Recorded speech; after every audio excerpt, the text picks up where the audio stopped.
Hello, my beautiful people, and welcome back to the Bibliophile Hour. I am your host slash cousin, Erica the Bibliophile, and we are here for day 22 of Read a Book, Record a Podcast, where I read a book and I tell you guys all about it.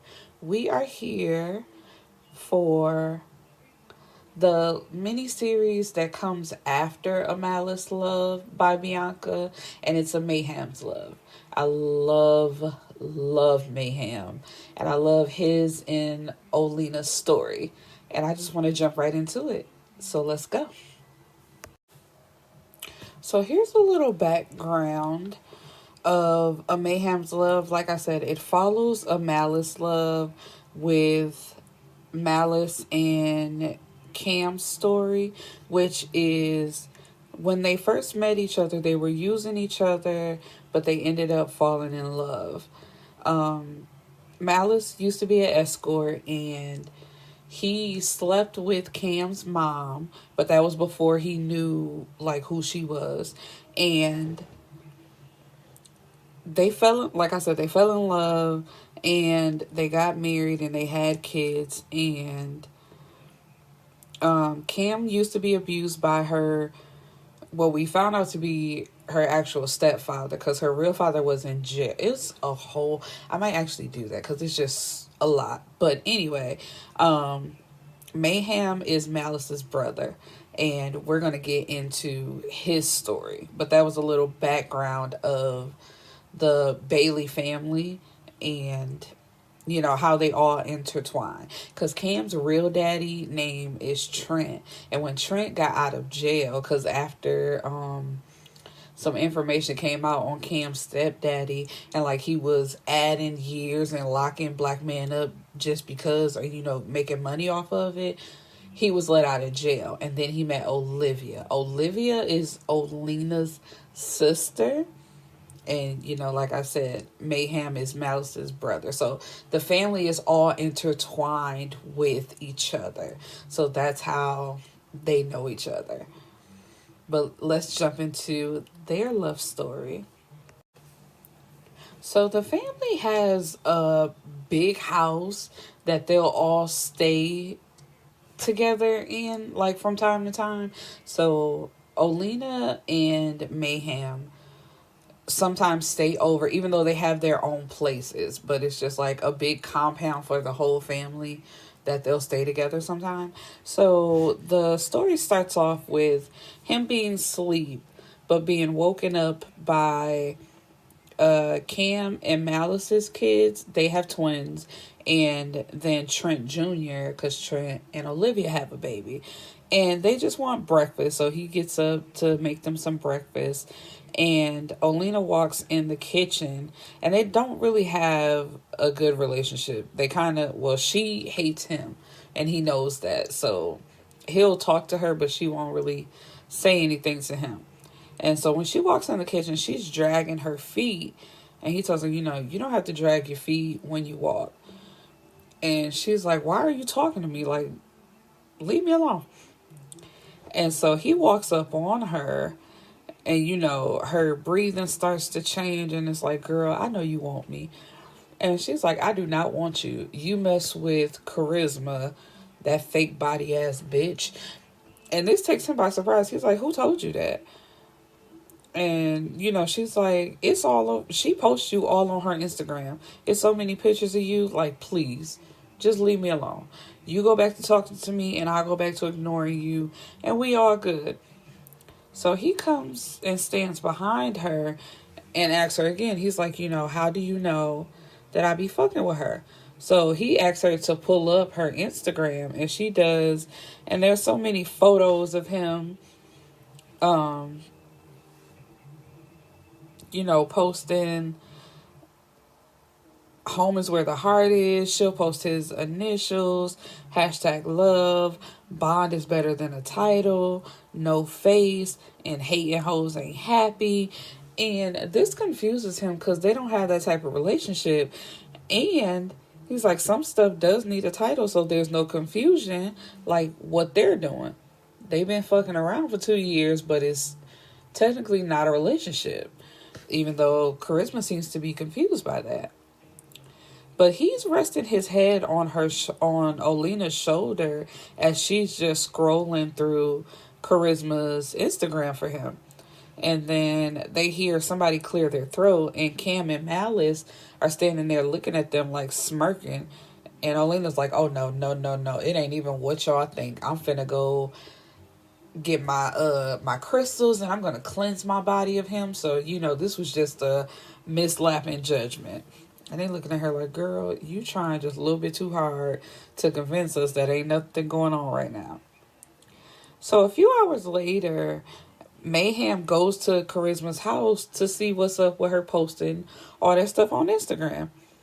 It's like I said, they mess with each other, but they don't mess with each other like that, at least on his end. So when he knocks on the door, she says, you could have used your key. And I'm like, girl, that should tell you something. 2 years with no title, and you gave him a key, and he won't even use it. He still knocks on the door.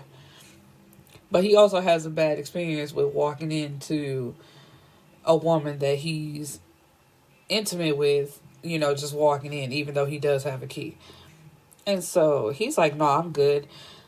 And so she says, can I ask you a question? Do you mess with other women? Is that the reason why you won't take me out in public? And it's like, so 2 years, and he hasn't even taken you out in public. He has bought her a car, though, and, he pays all her bills, but he won't take you out in public. Okay. But he tells her, no, I'm just private. And speaking of being private, what's up with Instagram? And she basically doesn't acknowledge that. But she says, you didn't acknowledge my question about being with other women. And I know you're fucking Olena, because every time I see her, she be grinning at me. And it's just like, no, that's just you projecting and refusing to accept what this relationship is. But hey, yeah, blame it on somebody else. And so she tells him, it's been 2 years. I want to meet your family. I want to meet your niece and nephew who you're always talking about. He said, look, don't I take you on expensive trips and buy you things? I pay all your bills. Only thing you have to do is look cute. So what's the problem? And she says, I want us to look cute together, though. I want us to go out around here, not just be in my house. And I've been fucking with you for 2 years, and I feel like I don't know anything about you other than what people say in the streets. So it's like, sis, don't that tell you something? What's not clicking for you? That the fact that y'all just on the low, you basically like his little secret, and you trying to be his main woman, and it ain't gonna happen for you. So sorry. So Olena been out here fronting. She's been in love with Mayhem since she was 15. And he was 22. They never did anything, but that was her having a crush on him. Because they been them people, you know what I mean? Like, he been that nigga, and everybody know who the Baileys are. And the first time she saw him was at a basketball charity event that was being held in the high school gym. So, he's walking with his people, and they come to sit by her, and she offers to move. And she was awkward back at that time, tall. She said she dressed like she was homeless, hair pulled up in a dry, rough ponytail, face full of acne, and probably like those big old square glasses that are in fashion now, but were considered ugly back then. But yeah, like I said, she offered to move so him and his crew that he came with could have more space. But, he was very polite. He's like, no, you good? You hungry or something? And she says no. And then the girl that he walked in with says, ew, I bet you ate burgers and fries. It looks like the grease is pouring out of your skin because, with her acne. So she was embarrassed. So she got up to leave. And as she's walking down the stairs, like how in gyms, how they have those stairs. So she's walking down the steps, and she missed a step, and she fell into somebody who had nachos. So she had cheese and stuff all over her, and she twisted her ankle. So he came out with a big, buff guy with him, and they carried her out to her sister's car. And that was like the last time she saw him until her 16th birthday.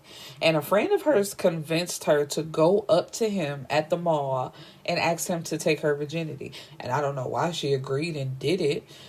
But he told her 16? Like, shorty, I'm 22 and I don't get down like that. You a rape charge waiting to happen. And besides, you don't want to lose your virginity to a nigga like me. I ain't shit. So, after that, it's 10 years later and he came back into her life with his sister Olivia taking Cam's case. Because when Cam found out that Malice had sex with her mom and he was an escort, she tried to commit suicide. And Olivia was there to take her case and to talk her through it. So, and that's how they met. And so now she acts like she can't stand him. So it's basically like, man, fuck Mayhem, da-da-da-da, whatever. Olena also works at Rich Cuts with Malice, where he cuts hair, his barbershop. And Cam has a makeup room in the back. So she has a waxing room across from Cam's room. And she's a esthetician. Charisma met Mayhem outside of the mall when her car broke down and was smoking. So he called for a tow truck and then he followed her to the mechanic. He paid for her car to get fixed and basically just walked away. So then they met up a week later at her job, and that's when he asked for her name and her number. And, they were talking, and 6 months into this quote-unquote relationship, he told her that she could quit her job, which, of course, she couldn't wait to hear, and she did. And so, like I said earlier, he bought her a car, he pays her bills, and, they have sex with each other and go on trips and all that type of stuff. So her thinking of getting him to want to be in a relationship with her is to set up a threesome. So she meets a girl off Backpage and sets it up for her to come to her house later and they're going to have the threesome. She's on Instagram and she sees Olena has posted some of her work. She did a sugar waxing and she reports it. She been reporting her account several times just because she a hating ass bitch. Charisma goes to Rich Cuts because she knows that Mayhem is going to be there. So when she walks in, Rich Cuts is the place to be. Everybody's there hanging out, playing pool. Some are shooting dice. Other people are playing chess, and other people are there to get their hair done. So when she walks in and she sees Mayhem, like he's talking to somebody, laughing and joking, and he looks at her but doesn't say anything. Like he completely ignores her. So one of the stylists says, can we help you? And she's like, nah, I'm just here to see Mayhem. And it's like scratch record. The whole place gets quiet. And for some reason that makes her realize, damn, he really ain't told nobody about me. It's like, what else were the clues? Like, girl, he don't take you nowhere. You don't know his family. Don't nobody know y'all fucking around except for what you post on Instagram because you so thirsty. And so the stylist said, damn, girl, you done killed the whole vibe in here. Like, go on somewhere. He ain't worried about you. And she says, girl, that's my nigga. You don't tell me what to do when it comes to that one. And then Malice cuts in and he's like, but I will, though. This is my shop. You only got one time. And then you're not welcome back. So I'm like, so she shouldn't be welcome back after this, right? Because she came in there, like, acting crazy. So shouldn't she be kicked out? And so she's like, sorry, Mal. And Cam, she's like, Mal who? I don't even call him that. You either call him Malice or you call him Phoenix Senior. Are we clear? And it's like, dang, you ain't got to lay claim on your husband, girl. Ain't nobody gonna try you. So then Olena screams and comes out the back. And, everybody thinking something is seriously wrong. But it's been her Instagram page, her work page. It was deleted because, hating ass Charisma done reported her account so many times. So it's deleted. And she went outside and she's crying. And Mayhem pulls her into his arms. and places his chin on her forehead, and he's comforting her. And so after they get her calmed down and go back in, Mayhem stays outside with Charisma and says, "What was that? I told you that I'm a private person. Nobody in there knew I fucked with you like that. And if they pieced it together, it would have been from your Instagram. They haven't said anything to me." And she's like, "I just wanted to come tell you in person that I had a surprise for you." You could have texted that. You did not have to show up where he was at trying to lay claim, and you got played, and that's your fault. And so then she tries to cry, and he just looks at her and then puts his hands in his pocket and looks down. So it's just like how much more do you have to be embarrassed for you to catch a clue? But she still begs him to come over later, and he agrees, and the threesome happens, but it doesn't change anything about their relationship, which of course, why would it? That's not your relationship. And I don't know why you would think sex equals, oh, he's going to be serious about me now because I decided to bring another woman in. Wait, does that make sense to you? It can't. It cannot make sense to you. So we are introduced to Xenobia Bell Casey, and she lives in Arizona. She's been with her husband, Santana Casey, for the last 8 years. She has a 12-year-old daughter, Ankara, and an 8-year-old son, Marcus. And her daughter, Ankara, she came from a drunken night, a one-night stand, and she doesn't know who the dad is. She didn't even know if he stayed in Chicago. Oh, I should have mentioned that. This story is in Chicago. But anyway, Ankara comes downstairs and she's on her phone on Instagram, and she says, "Oh my God, it's my dad."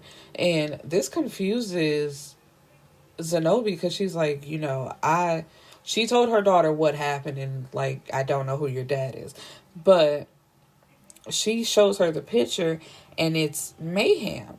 So Xenobia is Mayhem's ex-girlfriend from 8 years ago. And Ankara remembers him even though she was only 4, and she wants to contact him, and Xenobia tells her, "No, you cannot contact him because he's not." And she was about to explain, but then her husband walks in the door, who has been trying to be a rapper for as long as she's known him, and she hasn't seen a CD or a profit yet. So you've been married to him for 8 years. He ain't got no job, and he's trying to be a rapper, and you still married to him? Okay. And she says the biggest mistake of her life was treating Mayhem the way she did. So she met Mayhem a month after she had Ankara at a gas station. She was 20 and he was 23. And she was crying at the gas station because she was basically broke and she wasn't going to have any more money for another week. And so he asked, "Are you okay? Why are you crying?" And for some reason, she's standing at the gas station telling all her business, talking about, "Sorry for ranting, I'm just tired." But you also telling a stranger your business. It don't make sense. And, talking about how she doesn't have anybody to watch her baby, and she doesn't have any money. And so Mayhem says, "I'll tell you what, I'm going to give you my number and you can call me whenever you need me to watch her. Deal?" And it's like, no, not deal. Because her story was she didn't trust anybody to watch her baby. Nigga, you a stranger at the gas station. I'm not taking your number to watch my baby. But this dummy does, well, I guess it worked out for her, so she ain't no dummy. But whatever. And so weeks go by before she calls him, and she's praying over her decision because she didn't know him. So she's like, why are you trusting a stranger to watch your baby? But anyway, he shows up to her house with a nanny by his side saying she's going to help him take care of the baby.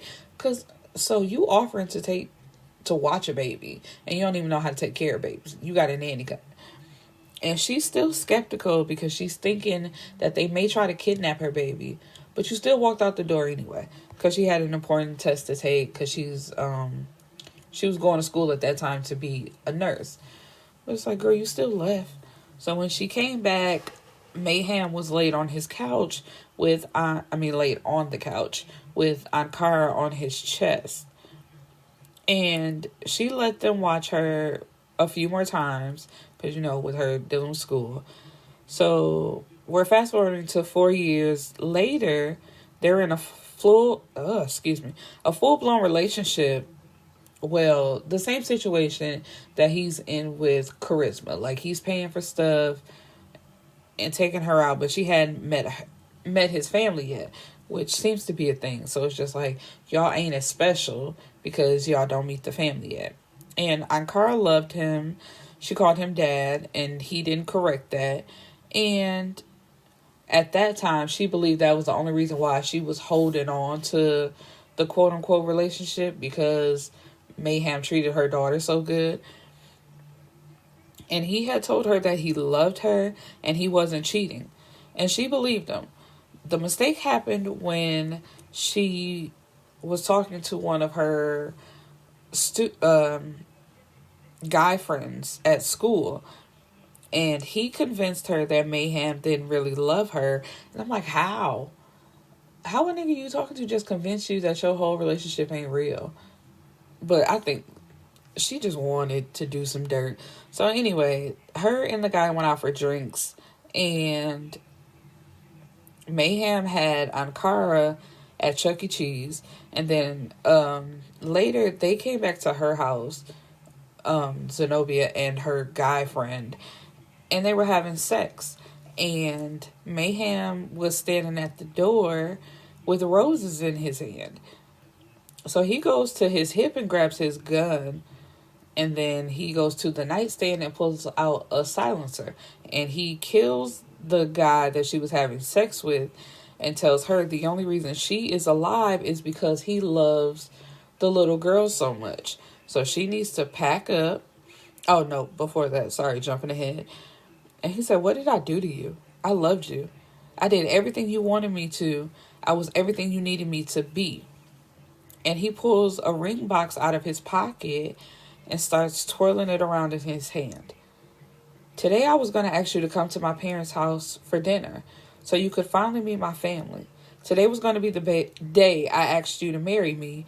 Today was going to be the day I asked if I could adopt Ankara. And, that does something to her. All I had to do was wait. Yeah, all you had to do was wait. The day you decided to cheat is the day you was going to get everything you wanted that had you questioning this relationship. And it's just like, if you felt a certain type of way, you could have expressed that. And if you didn't get the answer you were looking for, you could have just left. I will never understand cheaters. I do not condone cheating. I hate it. It literally makes no fucking sense. But anyway, he says, so since that's not happening, today's the day you get your shit and get out. I don't care where you go, but it better not be in the surrounding states. I don't want you nowhere near Chicago. I'm liable to put a bullet in your brain and make your daughter an orphan. So be smart and get out. And so that's how she ended up in Arizona. And a few months after she moved, she found out she was pregnant. She wanted it to be by Mayhem, but when she delivered the baby looked just like her guy friend that she got caught having sex with. So she didn't know one baby daddy, and the other baby daddy is dead. But a few months after she had Marcus is how she met Santana. And it's the same story. Like, some guy wanted to help her with her kids and help her around the campus because she was trying to get registered for her classes. And that's how she met Santana, and they fell in love and whoop-de-whoop. But she tells her friend about Ankara wanting to contact Mayhem and basically how that's not a good idea. And, she was 4 when they left, so she didn't think that she would remember him, but she does. And she seems so happy just to see his picture. And her friends tells her, your daughter's 12 and she's very smart. So you can explain to her in an age-appropriate conversation what happened and how Mayhem is not her father. He just took care of her. So she's like, I don't know what to do. Then Ankara is calling her, and she says, Mom, where are you? We're in the emergency room. Marcus fell out. So the night that Mayhem invites Charisma over to his family's place is the same night that Olena invites a guy over. And he feels a way about this because he staked his claim. She didn't know it yet, but she would in just a moment.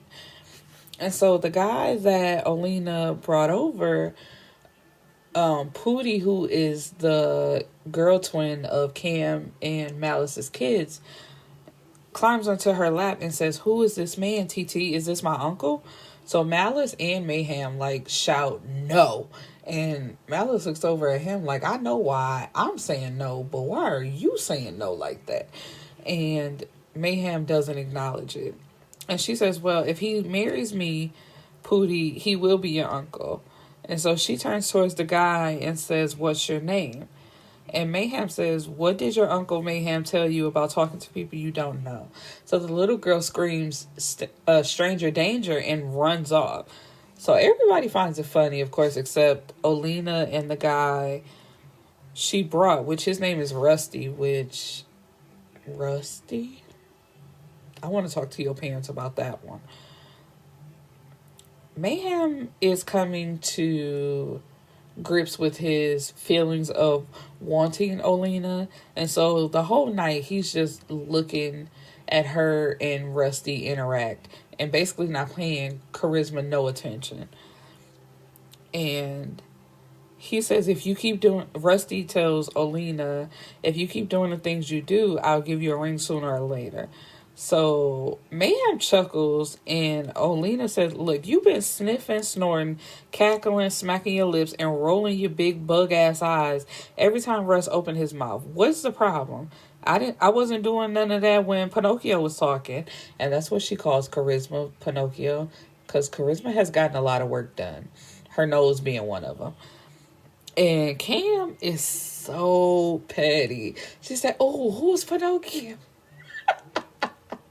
Which is something I'm like, oh, who you talking about? And it's like, bitch, you know exactly who I'm talking about. Shut up.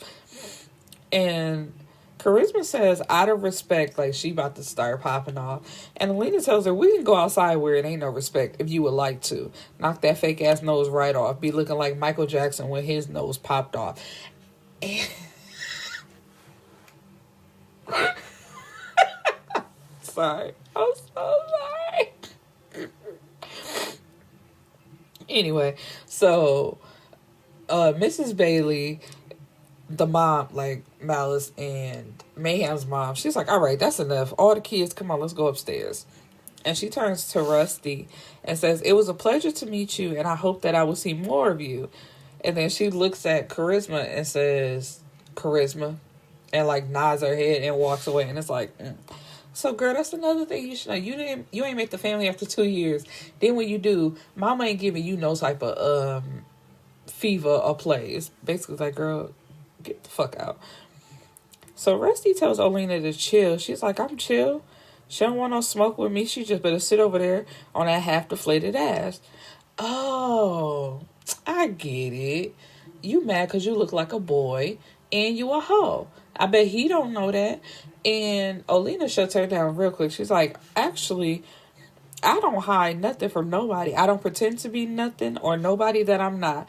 I fuck with several niggas because I'm single. And I can do whatever I want. At least I'm not being faithful to a single nigga, Dumbo. And it's like, drops mic. Because, Charisma, you really are being faithful to a guy who is not your boyfriend, no matter how much you like to pretend in that loony ass head of yours that he is. So it's time for Russ to go, and he's going around trying to shake everybody's hand. And when he gets to Mayhem just looks at him. And so he's like, you've been acting like a bitch all night. What's up? So Malice and Mayhem jump up, like it could be whatever, but Olena gets in the middle and she pushes Russ to the door. And so Mayhem does the same thing to Charisma. He's like, man, it's time for her to go. I'm done with her anyway. And so Charisma started asking questions. She's like, are you staying here? Is she staying here? It's like, girl, get you some business. And this ain't it. No matter how much you would like it to be. And she tells him, you be confusing the fuck out of me. You invite me here to meet your family, then you stare at Olena and Rusty all night and make snide remarks towards them. Now you can't keep your eyes over them while they over there in front of his car? It's like, you sure you don't want that girl? And he's like, man, I am sure. Have a good night. And she tries to kiss him on the lips, but he turns his head. But it's like, you already know that. He don't kiss her at all. Like, that's never been a thing. He don't eat her out. It's just like, girl, you basically get dick and money and that's it. Like, leave it alone.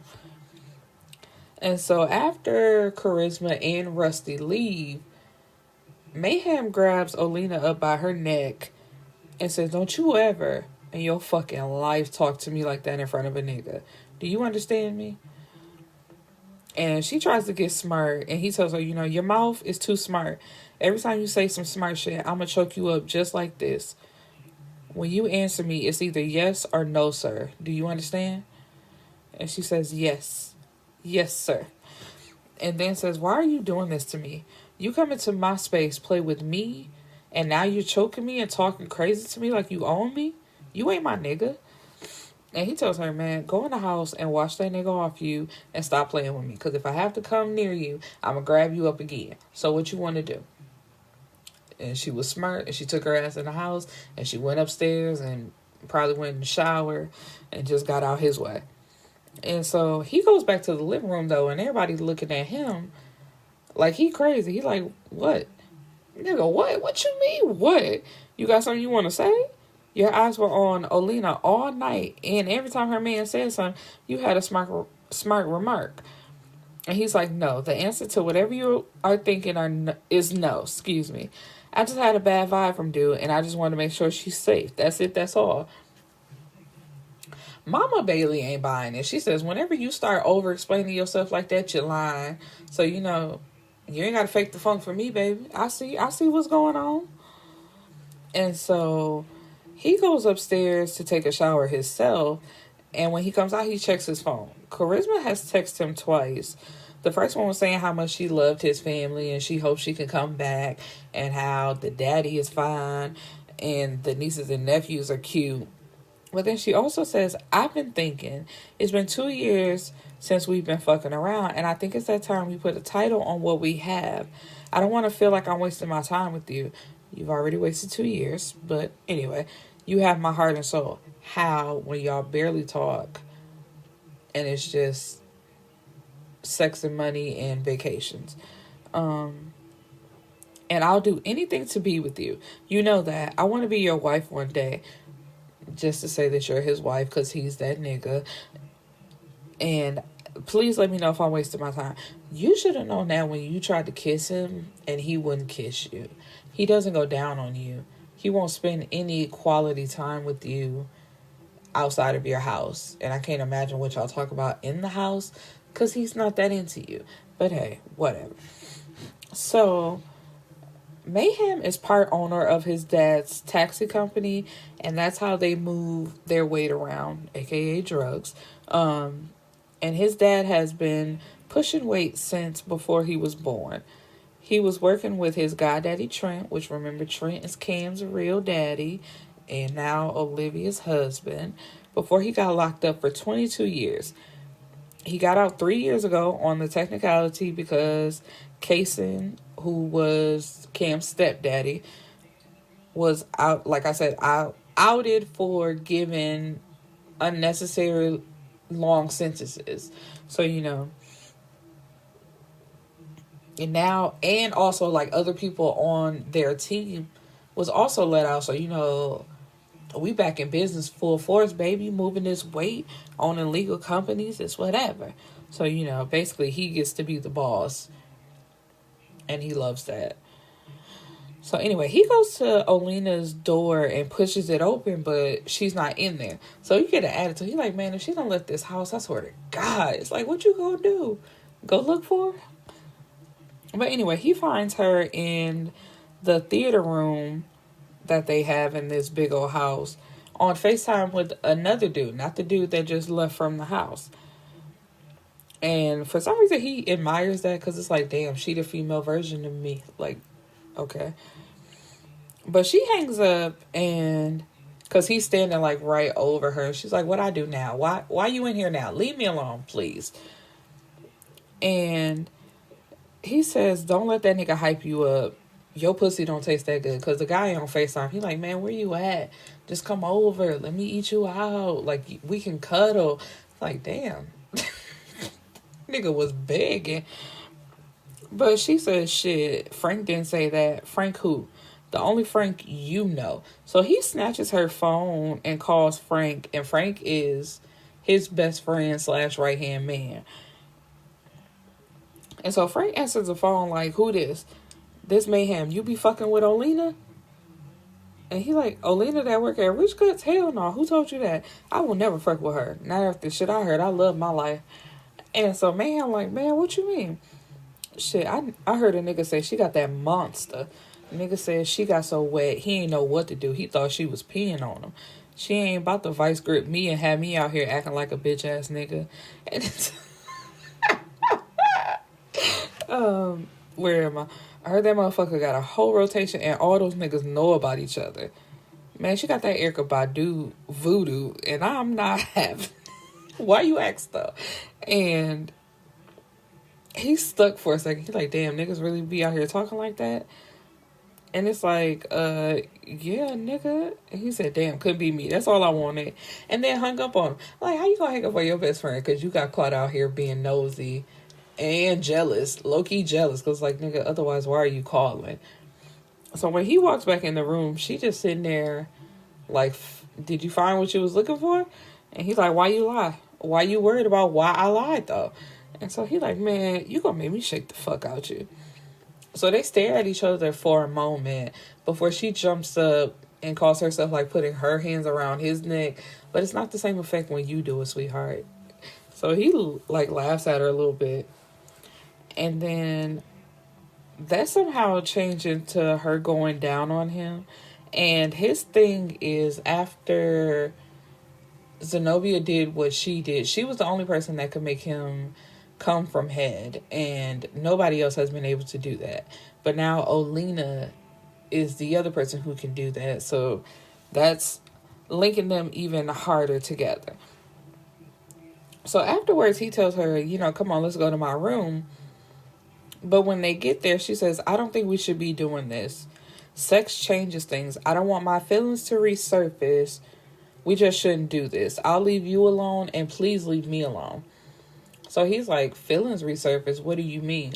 So she explains, you know, like, that was me back in high school. That was me, the girl that approached you at the mall. Because he didn't remember her at all because she has she glowed up. You know, she ain't got acne no more. She got perfect skin. She got pretty hair. You know, she stayed done. You know, like I said, she glowed up. So he like, damn, that was you? And she's like, yeah. So that's why I'm saying I don't think we should. And he cuts her off by kissing her. So it's like, that's another thing that's different than all these other chicks. So things are progressing pretty well between them. So they do have sex. And he tells her, you're mine. No other niggas, no conversation, no nothing. You're my sub. I own you. Anything you do without my permission will result in you getting punished. Can you understand that? And she nods her head. And a week later, she hasn't heard from him. It seems like he's avoiding her because he's not staying at the house. And so now her feelings are involved and they're all over the place. And she fell asleep in his room, but she actually woke up in her room. And the only thing he left was a note telling her that she needs to start drinking at least a half a gallon to a gallon of essential alkaline water, and to eat half a pineapple with at least 10 strawberries, and to look up BDSM. But she already knows about it. But while they were having sex, he made her call, well, not made, but he told her to call him Madre, which is master in French, and he calls her kitten. And So when she's at work, she tells Cameron, can you come in? I need to talk to you. And for some reason, Cam thinks she wants to have a woman-to-woman talk about Malice. And she's like, girl, no, I got my own problems going on. So she tells her about Mayhem and how he wants her to be his submissive and get rid of all her guys. But then he ghosted her. So, what should she do? Cam tells her, you continue to do what you've been doing. Don't let him stop your show, especially if he not stopping what he doing. Don't be out here without your hoes, and he still got his. And she says, you right, but he said if I don't follow his directions, I'll see another side of him. And Mayhem is scary. I don't want them problems. But she's like, girl, what he gonna do? If you don't cut him off, like, what, he gonna kill everybody? So anyway, her next appointment, Olena's, is Charisma. And it's just like, really? Why are you here, girl? But, Olena ain't gonna turn away no money, so she gets to work. And when she pulls the wax off, she sees Mayhem's name. And it's like, she did that on purpose. You specifically came here to get a wax so I can see that you has this man's name tattooed on your vagina. And Charisma tells her he paid for it for his birthday. He loves to see his name. He got mad at me last night because he couldn't see it. Which, it's just like, girl, are you serious? You're so desperate. And it's so annoying. So later that night, Olena decides to go to Club Woo with a few of the stylists from Rich Cuts. And, she's looking cute. She got on black high-waisted Spanx with nipple covers over her nipples and then a long mesh sleeve dress, to go over the outfit. And she paired it with a denim jacket and thigh-high black boots. And she's dancing. She meets a guy named Noah Mason. And, hold on to that because he's going to be important later. And they exchange numbers, or talk about exchanging numbers. And when she pulls out her phone, there's messages from an unsaved number. Kitten, your madre is madre. Your anyway, is that right? Your madre, yeah, madre. Cause I be thinking about the Spanish word like madre. So madre. I don't know. I don't have a French accent. Ignore me. Your madre is very disappointed in you. You will feel my wrath. You're in the club showing off my goods, and I am very upset. Now you talking to a nigga at the bar? I thought I said no conversation at all. I see how this is gonna go. You don't believe fat meat greasy. I love that. I'm sorry. This is such a side note, but I love that saying. You don't believe fat meat greasy. Anyway, so Olena says, your kitten has a nose that grows when she lies. Fuck out my phone. You can't control me. LOL. We'll see. It's just like, anytime like niggas give short answers like that, just be afraid. Be very afraid. And not like for real afraid. Just like, know it's finna be a problem. And so a few minutes later, somebody is tapping her on the shoulder saying, Olena Hill. And she's like, who wants to know? I have just been informed by the owner that you are banned from Club Woo. And she's like, huh? This is my first time here and I ain't did nothing. Man, get away from me. So when she refused to leave, he puts her over his shoulder and takes her outside. So she walks to her car, and as she's about to get in, she's grabbed from behind. And whoever it is pushes her back against the car and places their hand over her mouth. And she realizes that it's Mayhem, and he's upset. He's like, who don't control you? You mine. I own you. Why don't you listen? I said no conversation. You disobeyed me. Get your ass in the car. And she's like, I'm not going nowhere. Take me home. Like, what are you talking about? Get away from me. And he says, I ain't taking you nowhere but to my place to punish you for disobeying me. So sit back, shut up, and put on your seatbelt. So when they get to his place, he's asking her all type of questions, and he says, who was that man you were talking to? Do I have to murder him, or will you stop talking to him on your own? And it's like, I don't mean to laugh, but I love Mayhem. I want a nigga like that. And she's like, I will stop talking to my niggas when you drop charisma and all the hoes that you fuck with. Until then, I'm gonna get numbers and I'm gonna fuck niggas too. Like, you not gonna be the only one. And he tells her, who I fuck ain't got shit to do with you and what we got going on. You're my one and only kitten. And she says, I'm so glad you clarified that, because who I fuck ain't got shit to do with you either. So what we gonna do? He grabs her by the throat and starts dragging her through the house until he gets to a room, and he grabs the key off the hanger outside of the door. And when he opens the door, there's different type of tables inside the room. So I believe this is his playroom.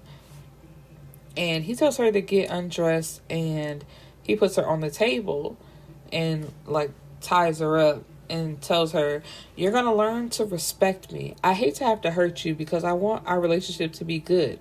I want to cater to you, and I want you to cater to me. I hate I have to hurt you, and it pains me to hurt you.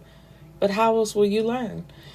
And she feels like she should be scared or a little intimidated, but she's actually turned on by it, which, of course, BDSM is amazing. Well, from what I read anyway, it just sounds so amazing. So Xenobia's son, Marcus, has been passing out often because he has leukemia. And, you know, he's gone through chemotherapy 3 times already. And this is when the doctor comes in to tell her there is nothing else they can do for him. If they put his body through another chemo treatment, it will kill him faster. So now he has at least 8 months to live. But if they do the chemo, it'll be cut down to 4. And she's like, you know, there has to be something else that you can do. But he's been on the phone with other doctors, and they all have the same, like, they came to the same conclusion. There's nothing else that can be done. And while she's sitting there with Marcus, then a lady from billing tells her to stop by her office. So when she goes to see her, her name is Kathy. Kathy tells her that the insurance will not pay for another round of chemo because it's not advised by the doctor. So if the doctor is against it, they're not paying for it. And she would have to pay for it. I think it's like $30,000. And for the last treatment, they only paid a portion of it. So right now she owes $18,000. And that's going to go into collection pretty soon because she hasn't made a payment. And it's like, you're just now telling me about this. So how could I have known to make payments? I didn't know that I owed $18,000. And why did they only pay half of it?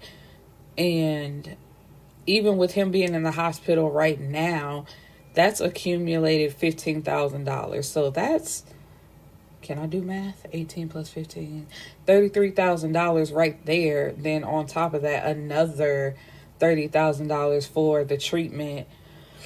So she just doesn't know what she's going to do because she doesn't have that type of money. And this, I don't like this. The thing with Santana and his music, he is being forced to interact sexually with his boss or the guy that he's working with. And the only reason why I say I don't like it, because it seems like a negative tone on the LGBT community, but it is disgusting. Like, the guy is forcing him to have sex, basically raping him. But, and I say, well, no, because that seems like it's blaming the victim. Because Santana, I feel like he could not do it. Like, unfortunately, your career isn't going anywhere. It's been 8 years, so I know you want to make it work, but you could say no and walk away, but it's also not his fault because the guy trapped him into having sex, claiming that he broke equipment and he can't even afford some of his sessions. So basically, he's undercover on the low with his boss, which is so... I don't know. Every time I read this book, I wish I could just skip that part because it's so unnecessary. But I did want to mention it if you guys want to read it for yourself. There is talk of suicide and, forcibly having sex with somebody that does not want to have sex with you. So Mayhem is talking to his therapist, Dr. James, who has been his therapist for the last 8 years, which I commend because it's like, yay, therapy. And he got help right after Xenobia did him like that. But he hasn't healed from it, which is so crazy. Well, it's not crazy, but it's just like, you've been going to therapy for 8 years for what? Because he refuses to talk about Xenobia. He doesn't want his therapist to bring up her name, but he'll talk about everything else. But it's just like, that's the main reason why you started going, is because that was a traumatic experience for you, but you're not doing the work to actually get over it. And this is his first session in like a month, and he's telling his therapist about Olena, and he's saying what's mine is mine and I don't share. But see, Olena's gonna try me because that's just how she is. I haven't seen her, talk to her in a week. She's been calling and texting me, but I've been avoiding her. And so, as he's explaining the situation, his therapist asks, why did you bypass making Charisma your kitten? Because, he talks about his BDM lifestyle and how it is. And Dr. James also said, if I'm not mistaken, you've only spoken on Olena a few times. The first time was when he said she's annoying and wouldn't stop talking, and he didn't like her like that. And then another time was him saying that she hates him and barely says anything to him. And the last time he spoke about her dragging her feet, because I guess it annoyed him just that much that he brought it up. And he says because Charisma will do anything that he tells her to do. So that doesn't make for a good submissive. And he's concerned because he feels like he fell in love once already and he's not going to do that again. And he won't even talk to Olena every day because he doesn't want to end up like the last time. And if I fall in love again and a girl does me wrong, I'm liable to kill somebody. Like you didn't kill somebody the last time. Like, what are you talking about? And he says he chose Olena because he wants to tame her. Like, she's wild and free. She challenges him, and where Charisma will never do anything to piss him off. So the Dom sub life will be boring because she would just do everything he says. And Dr. James asks him, answer me honestly. How is what you're asking Olena to do fair to her? Like giving up all the people she talks to just to be with him and does what he say. Why would you expect her to give up everything and you give up nothing? And he's like, man, you're supposed to be on my side. No, I'm on the side of logic and what's right. You're going to fall in love with her whether you want to or not. And he's like, excuse me, I ain't falling in love with nobody. But he tells his therapist, she's mine. Basically, like, I don't share, and that's just is what it is. And nothing that you say is going to make me stop being selfish with her. But he also says that he's invited Charisma over for dinner again. So it's just like, make that make sense. How do you get to flaunt this bitch in front of me, but I just have to sit there and wait for you to come? Like, okay. You do that with your other hoes. You don't do that with me. And so the doctor asks, so you can have company, but she can't? Precisely. She's mine. I thought I told you earlier. Nothing you say is going to make me stop being selfish with her. So as he's leaving, he gets a call from Charisma, asking where he is because, dinner is about to start. And he hears a voice in the background that doesn't belong to any of his family members. And it's a man. So he says, who is that? this bitch gonna respond, I love you too, and she hung up. So it's just like, she playing games and she being petty. When he gets there, he sees that Olena has again invited someone as well, and his name is Jacoby. And he says, all right, this is what, the third nigga you have brought over here within a month's time? Is anybody else at this table worried about her health, or is it just me? No, it's just you. Why you clocking my pussy miles anyway? And of course, everybody get on her about her language. She's like, man, whatever. It's not healthy for you to be having sex with all these niggas. You know that. Ain't nobody gonna wife you and you have fucked half of Chicago. And I have a problem with that. But she said that. She was like, lucky for me, hoes get wifed every day, B. It's just like, are you really running with the narrative that women can only have like one, maybe even two partners? After that, it's a problem. But anyway, from the last time they played together, Olena has like marks on her neck and her wrist from when he tied her up and he was choking her. And Papa Bailey says, I hate to ask this, but who is putting their hands on you? I can see the bruises clearing up on your body. Is there a problem that myself or Mayhem need to handle? And so Mayhem is looking at her wondering, what is she going to say? Is she going to reveal, that they are doing something?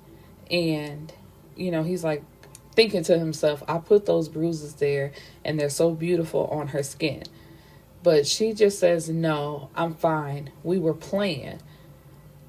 And once again, he's thinking to himself, like, see, that's the problem. She think I'll be playing with her ass and I ain't playing. And Papa Bailey says, I'm not sure that I believe you, but I have to take your word for it. And so Jacoby says he asked her what happened too, but she won't tell him because he would have took care of it. And so Mayhem says, come on, let's talk about it in private. So he takes her to the hallway bathroom, and when he closes the door, he slams her up against the door and says, why you keep playing with me? And she says, no, why do you keep playing with me? You get rid of your hoes and I will get rid of mine. I'm starting to sound like a broken record. I told you that too many times. Like, why do you keep asking me that? And so they have sex in the bathroom. And, after he leaves and she like cleans herself up and tries to walk back out, Cam is at the door and she says, ew, you smell like Mayhem, so you need to go like wash up. And Cam says, look, I just came to tell you that all hell is about to break loose when you get back to the kitchen. Jacoby just showed them a bracelet that he plans on giving to her to ask her to be his girlfriend. And Mayhem is pissed. His face is red and his body is shaking. And he's trying to keep it together, but I can tell he's about to blow his gasket. So she gets back to the table.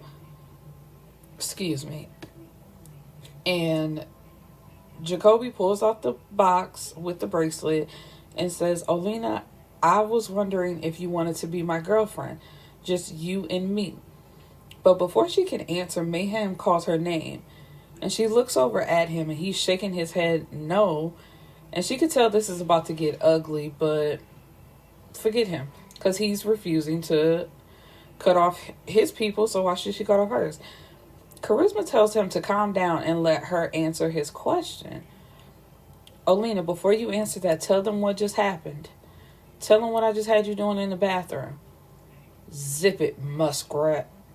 Since she's beating around the bush, my man, I just fucked her in the bathroom and shot my nut deep inside of her as I could. If you don't believe me, tell her to drop them shorts and you'll smell me. And it was just pure silence at the table, just like that. Like, what? And so his mom calls him by his full name, like, Pryor Allen Bailey, what is your problem? And, of course, this upsets Jacoby, because even though all of her guys claim to understand that she's seeing other men and they don't have a problem with it, when they hear about it, they catch her attitude. So he's like, Olena, are you serious? You really are a hoe, man. You can't turn a hoe into a housewife. And he leaves. So Mayhem completely loses it. He's yelling, "Did you really think I would let another nigga try to wife you in my face?" And she's yelling too, "You have no right. You have a whole girlfriend sitting next to you. This girl is not my girlfriend, and I don't give a fuck if she was. What did I tell you in the bathroom? You're mine.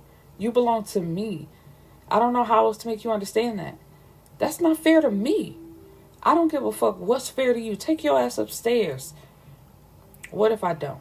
Ain't no what if you don't. Go upstairs now. And he calls her kitten. And so she knows he's in down mode and really serious. So she goes upstairs.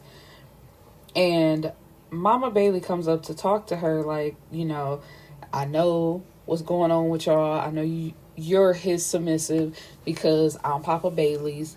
And he basically got it from us because he walked in on them one time, which is gross to say the least. But she understands. So Olena is exhausted by the end of the night and she goes to take a nap. But into her nap, she feels a napkin covering her mouth and nose. This fool done drugged her. And when she wakes up, she has a, what is it called? A ball gag in her mouth, and she's tied to a bar hanging from the ceiling. And Mayhem apologizes for how he acted at the table, and he wants to know why she won't submit to him fully. Perhaps the same reason you won't submit to me fully. I'm afraid of being hurt by you. I'm afraid of being hurt by anybody for that matter. Sometimes I wonder if my dad will get to walk me down the aisle to a good man. Some days I think I want to be a mom because my sister and Cam are so good at it. I just don't know, Pryor. Maybe when you get serious, I'll get serious. So he claims to be serious, but she says, no, you're not. Once again, you're still dealing with all these women and you won't open up to me. And so they have sex, he teases her. And for the last 3 weeks after that night, they've been having sex every day. They can't seem to get enough of each other. And in between sex, they've been talking. And, just about life. Not about how the relationship is going or what they're going to do. Just talking. They're joking around with each other. She's making him laugh. And she had to learn how to, crack jokes back when she was an awkward teenager because people would pick with her all the time. And he asked her, why is she talking to so many guys at one time? And she said just because she could, and it's fun. She's single, she's not tied down to anybody, and there's nothing wrong with that. And he expressed how she doesn't like it. How he doesn't like it, but she's like, there's nothing I can do about that. And she asked him if he ever been in love, and he doesn't respond. Or I guess he says no, because he still won't talk about Xenobia, and he won't bring up the fact that he's been in love before, and he has his feelings hurt. And he's still talking to and having sex with Charisma, but she doesn't get it. She doesn't do it for him anymore. Shout out to Demi Lovato. So even though he has sex with her, he has to then go and have sex with Olena just to be fulfilled. And it's just like, why would you do that to yourself? He has such a problem with discussing Xenobia that he hasn't even told Frank about it. While they were in a meeting, the meeting was over for a while and he was sitting there daydreaming, and Frank asked him, what's up with you? Are you in love with her? And although he doesn't respond, Frank is putting two and two together, and he's like, I know this is your first time in love, but damn. And Mayhem says, not exactly. So this is when he finally tells Frank what happened with Xenobia. And he's like, man, I wish you would have said something. I could have killed her. Where's she at? And he's like, man, I don't know. I blocked her out of my life after I kicked her out. And it don't even matter. So after they talk for a few more minutes, Mayhem goes home. And Olena is on her monthly, but he still wants to have sex, which is interesting. I wouldn't say no, but and it's not the first on my list. But anyway, he goes home and she's in bed and her phone is going off. So he picks it up and pulls down the notification tab and sees several messages from Jacoby. And it's like, nigga, didn't you just walk out the house upset? Well, not just because it's been 3 weeks, but you was mad and you called her a hoe. So why you texting her now? But he's basically dirty macking, saying, I miss you so much. Please call me back. And if you didn't know, Mayhem is still fucking with that charisma bitch and other bitches too. So you not really exclusive like you think you are. Please call me back. And it's just like, please, man, I miss you. Let me come home. And it's like, nigga, what home? But then he also says, add me back to the team. Like,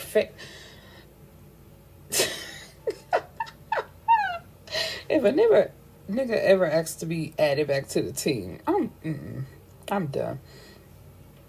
And so Mayhem deletes all the messages from her phone, and then he blocks him. And then he's going through her phone, just, reading basically all her messages, I guess, to make sure that he's not being played. But it's like, nigga, you the one that's doing the playing. But he goes to her thread also with her best friend, Tawana, who Tawana is a sugar baby, so she's off living her life, being taken care of. But the last few messages was Olena telling her about their relationship. She describes it as unconventional and how she's trying not to fall in love with Mayhem because she felt like he is the only guy that could break her down and hurt her. So she was afraid. And as he's going through the other messages, he just started blocking all the guys in her phone. And then wakes her up so they can go have sex in the shower. And while they're having sex, he says, I love you. And she tells him, don't lie to me and yourself. And so this upsets him. And when they get done in the shower, he goes to the guest bedroom. So she comes in and says, what did I do? Why are you acting like this? He says, no reason. I just want to go to sleep. Sleep. I just bit my tongue. Ooh, that hurts. Leave me alone. And so tears are forming in her eyes, but she doesn't let them fall. She goes back out the room and he can hear her moving around. So he goes to see what she's doing, and she's packed up her bag and she's getting ready to leave.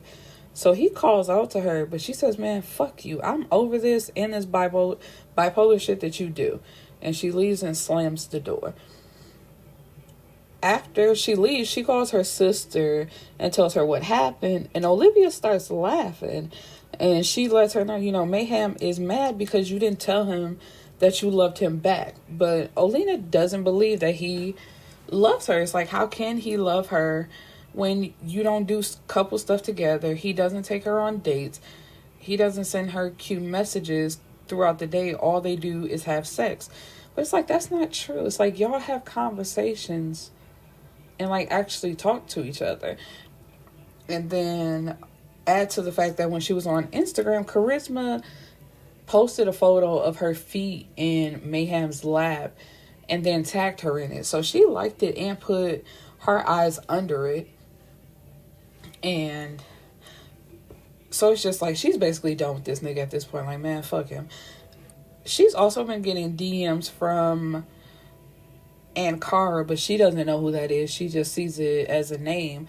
But Ankara is telling her, but she also keeps blocking the page. So Ankara keeps making new pages. And the latest DM says, hi, please stop blocking me. I want to get in touch with my dad. I haven't talked to him in 8 years. My 8-year-old brother, Marcus Allen, is sick and we need his help. Please have him contact me. And she leaves her number. And then she also adds, please, I want to be a skin lady just like you. So she sees Marcus Allen, and those are Mayhem's initials, which not really, because his name is Pryor. It's Pryor Allen, not Mayhem. Mayhem is a nickname. But somehow she puts two and two together, and she calls him, and he picks up on the first ring, and she's like, I just want to ask you something. And he said, man, I ain't fucking with whoever you about to ask me about. And he just sounds like he's so tired. She's like, first of all, that's not why I'm calling you. Get over yourself. But listen, this little girl keeps writing me, telling me she is your daughter. She's 12. And she said her little brother, Marcus Allen, is sick. Do you have kids? The girl's name is Ankara. And he's quiet, like real quiet. And she has to check to see if he's even still on the phone. And he's like, I don't have any kids. I'm not a fuck boy. And she says, I beg to differ. But he says, fuck you. And hangs up the phone. So anyway, when she gets to work, someone calls her on her work phone. And she's like, Rich Cuts, this is Olena. How can I help you? And it's Jacoby. Because, you know, he can't get in touch with her on her other phone. And he's like, man, did you block me? And she's like, no, I just been busy.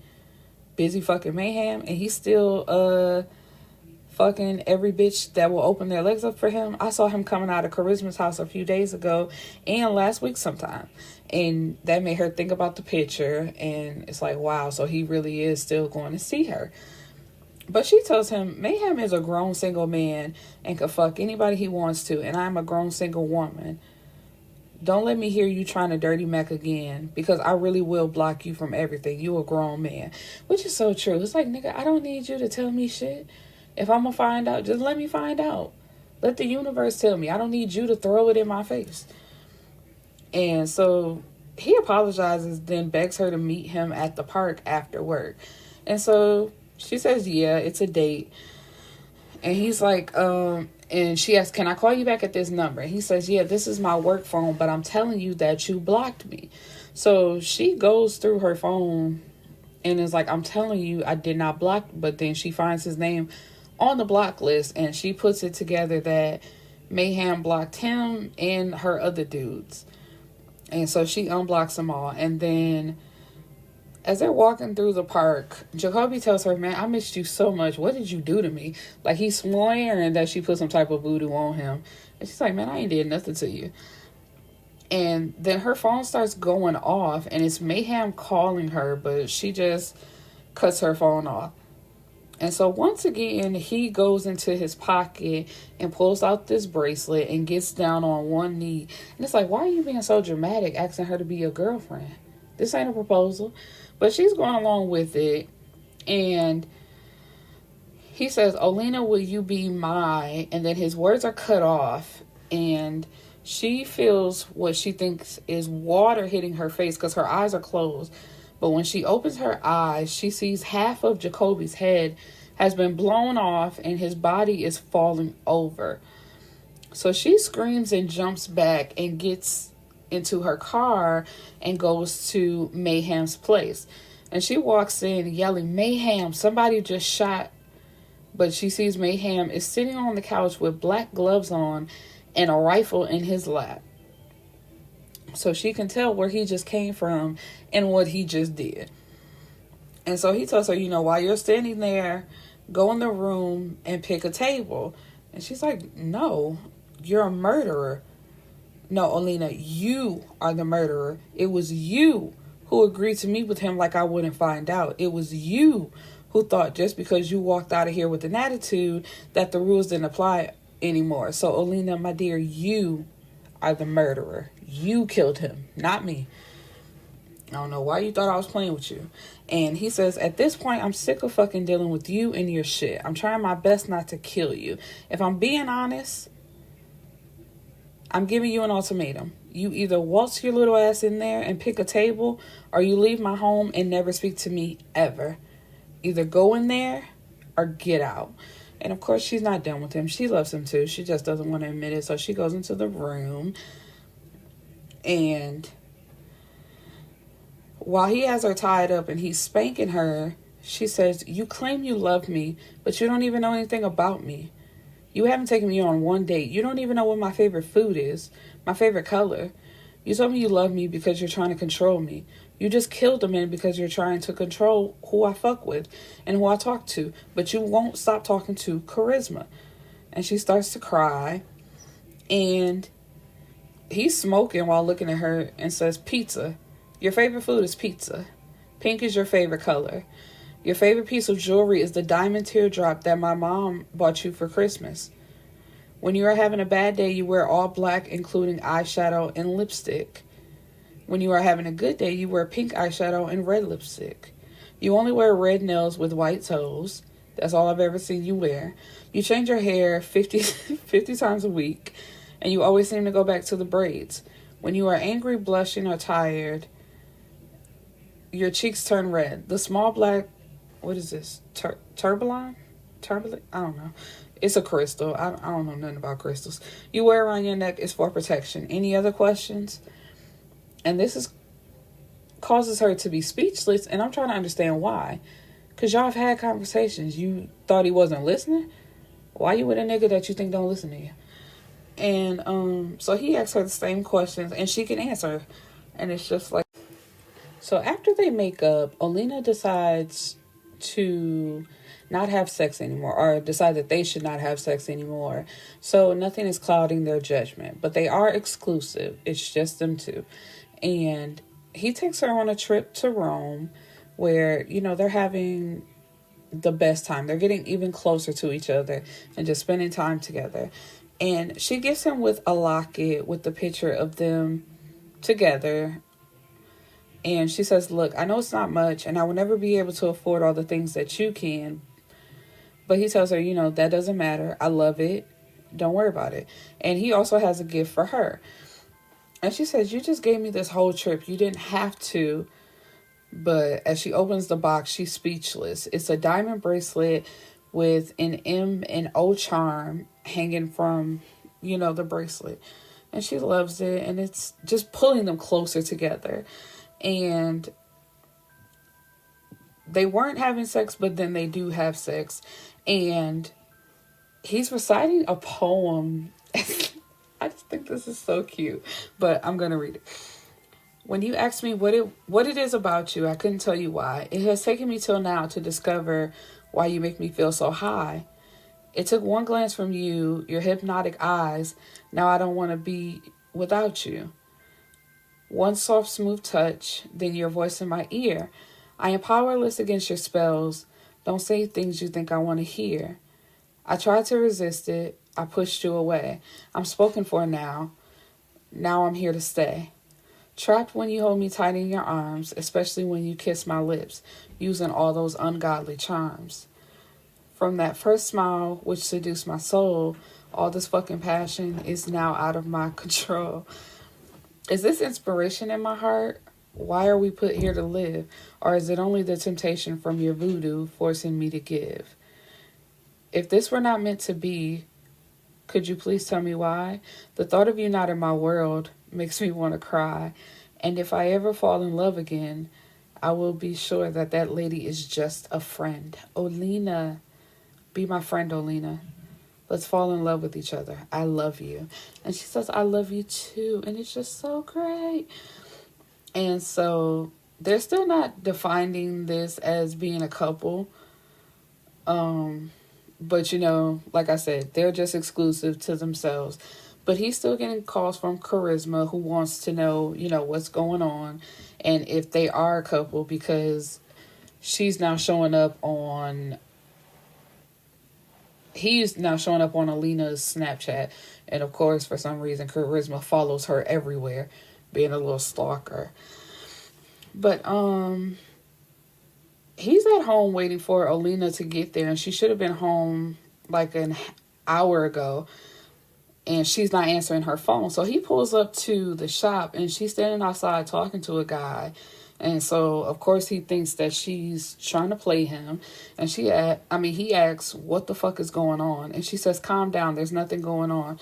It doesn't look like it. You're outside talking to this nigga when you're supposed to be home. And there was nothing going on. This guy brought in his two cousins who needed a wax, and she did it. And he tells her to take her ass home, and she better have a table picked out by the time he gets there.